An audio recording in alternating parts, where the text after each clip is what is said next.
Next one.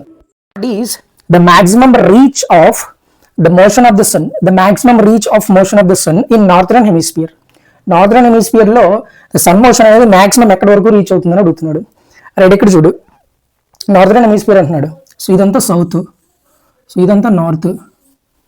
Okay, so March 21, April, May, జూన్కి ఎక్కడికి వచ్చింది, ఎక్కడి వరకు వచ్చింది, 23.5 నార్త్ వరకు వచ్చింది. జూన్ నుంచి మళ్ళీ జూలై, ఆగస్ట్, సెప్టెంబర్ మళ్ళీ రిటర్న్ అయిపోయింది.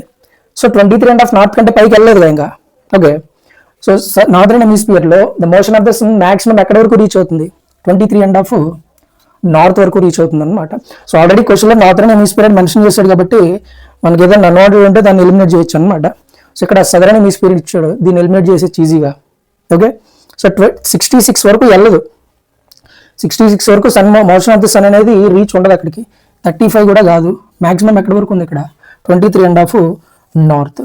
తెలుగులో దీన్ని 23.5 డిగ్రీల ఉత్తర అక్షాంశం అని పిలుస్తాము. Okay, so this is the maximum reach of the motion of the sun. సూర్యుడి యొక్క గమనం అంటాం దీన్నే, సూర్యుడి గమనం.